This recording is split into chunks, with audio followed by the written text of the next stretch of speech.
Imagine a private bank so powerful, it could decide which princes got rescued and which were left to go bankrupt.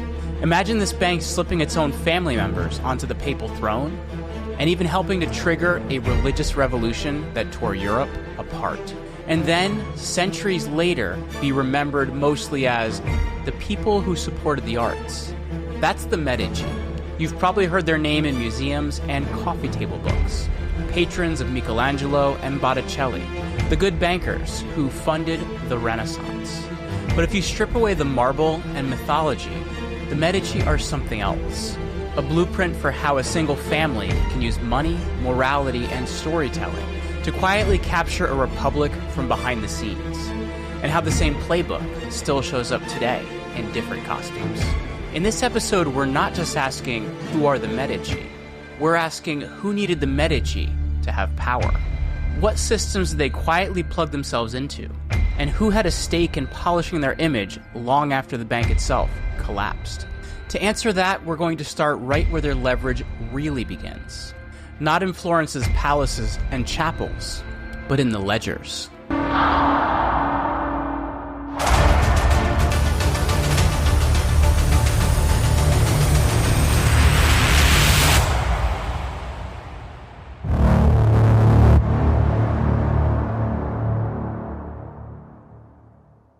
Welcome back to Hidden Forces in History. I'm your host, Jeremy Ryan Slate, the CEO of Command Your Brand. We help our clients to appear on some of the biggest podcasts in the world. Check us out via the link in the description. And now, our story. In the 1300s and 1400s, northern Italy is full of city-states that call themselves republics. In Florence, the political landscape was, on the surface, defined by a rotating system of offices, elections, and councils. Yet the practical reality was that a small number of wealthy families pulled the strings behind the scenes. The Medici were not the first rich clan in town, but what made them different was where they chose to put their money. Instead of simply focusing on local land and trade, they built an expansive empire. This meant establishing a network of branches across Europe, in Rome, Venice, London, and Bruges, and crucially forging a special relationship with the papacy, acting as their depositors, tax collectors, and payment processors. Think of them as early too-connected-to-fail institution. They managed church revenues flowing from multiple kingdoms, moved money for monarchs and nobles, and ultimately sat at the intersection of spiritual authority and secular power. That gives them information and leverage. If you know who's paying whom, who's in debt, who's desperate for cash, you don't have to hold office to influence decisions. Back in Florence, the Medici used this external power to reshape internal politics. They don't abolish the Republic. That would trigger resistance. Instead, they place key allies in offices, extend quiet loans to potential rivals, and use their position as friends of the common people to build a base among artisans and small merchants. On paper, Florence remains a republic. In practice, though more and more important choices depend on the Medici for goodwill. This is the first layer of the playbook. The strategy begins by plugging into a system that already has moral authority. In this case, the church. They use that relationship to grow a financial web across borders. Finally, they re-import that power into their home city, but keep the old institutions standing as their stage set. But money and influence aren't enough on their own. You also have to make people feel like this arrangement is natural, maybe even noble. And that is where we're going next. By the time of Cosimo de' Medici and his grandson Lorenzo il Magnifico, the family understands something crucial. People don't just obey force. They obey stories. They start spending aggressively on things that shape how they're seen. Churches and chapels decorated with images of the Medici donors kneeling devoutly beneath saints, public buildings, and festivals that associate the family with Florence's prosperity and freedom, and a library and a circle of scholars translating and commenting on classical Greek and Roman texts. On the surface, it looks like pure generosity and culture. Functionally, the system achieves three main things. First, it normalizes wealth and rule. When your face is displayed on the church wall next to the Virgin Mary, your dominance begins to feel ordained rather than improvised. Second, it wraps power in piety. The very bank that handles papal funds now presents itself as the humble servant of God and the city. And third, it shapes the curriculum. By funding the scholars, you influence which ideas survive, which are praised, and which quietly disappear. These spectacular projects don't just cost money. They require a story that makes the spending feel holy and necessary. Later, when the Medici popes crank up indulgence sales to fund an even grander vision of St. Peter's, they're using the same formula. Turn controversial cash flows into beautiful stone and paint, and then wrap it in the language of salvation. And here's the long tail part. Buildings, paintings, and libraries outlive balance sheets and political offices. Centuries after the original bank collapses, tourists and historians will be walking through Medici spaces, reading Medici-funded texts, and absorbing a version of history that the family paid to leave behind.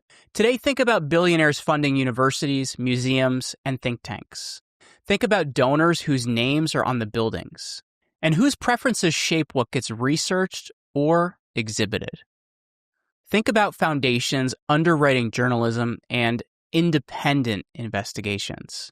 The tools change, the pattern doesn't. And remember, this isn't just about one city. By the early 1500s, the same family that learned to rule a republic from the shadows, to move money across Europe, and to turn power into beauty, starts putting its own sons on the papal throne. All of a sudden, the Medici propaganda machine doesn't just shape Florence. It's wired straight through the heart of the Catholic Church. In the next part, we'll see what happens when the playbook gets scaled up to a whole civilization, and how the Medici helped trigger a crisis they absolutely did not intend. In 1513, Giovanni de' Medici becomes Pope Leo X. This is Lorenzo il Magnifico's son, raised inside the Medici system, now sitting on the throne of St. Peter. Leo X reportedly says, "Since God has given us the papacy, let us enjoy it." And he does.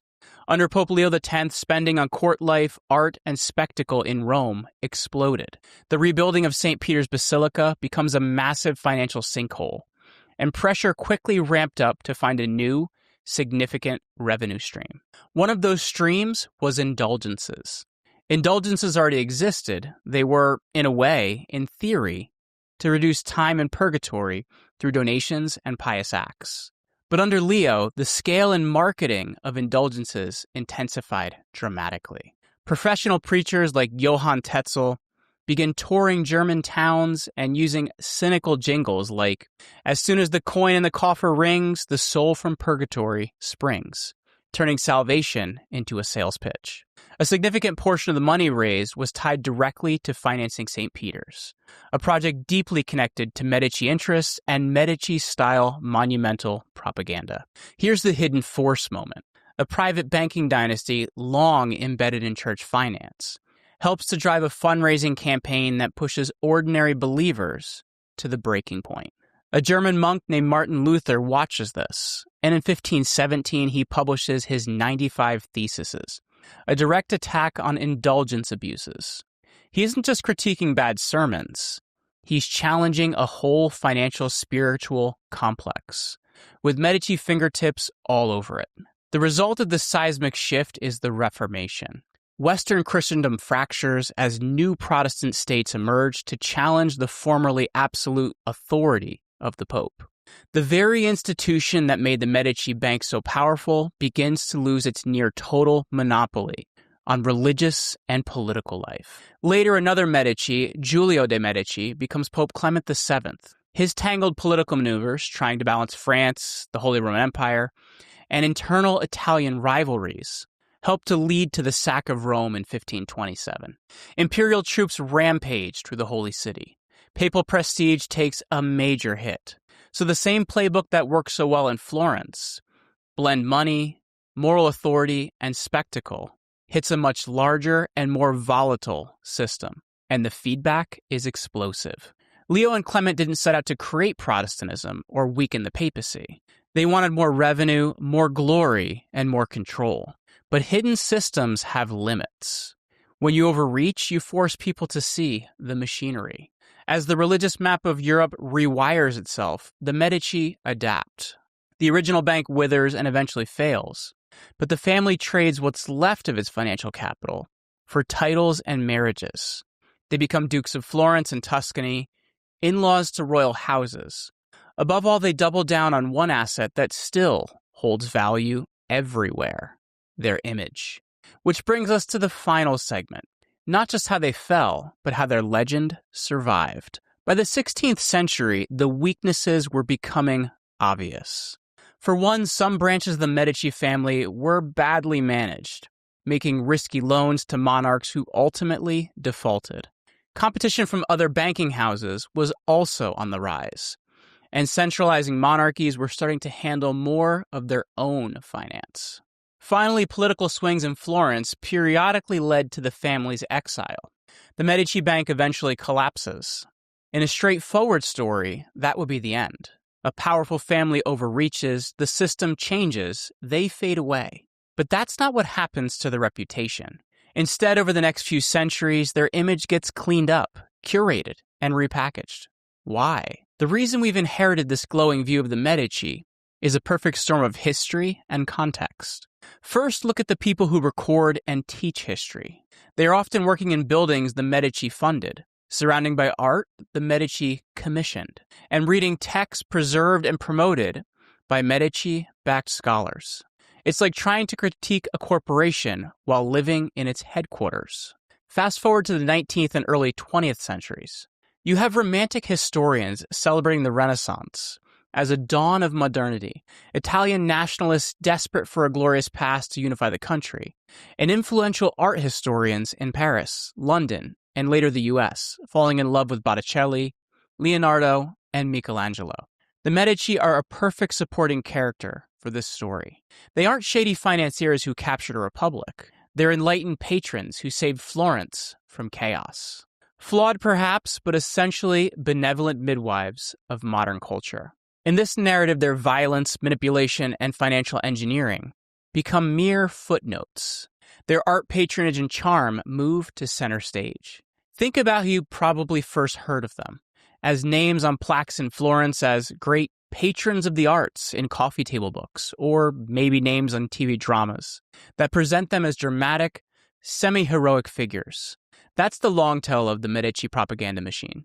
Physical spaces that make their presence feel natural and admirable, primary sources titled in their favor, and later historians and tourists who inherit their sources and surroundings, without always questioning the power behind them. So when we ask who needed the Medici story told this way, the answer isn't just the Medici themselves.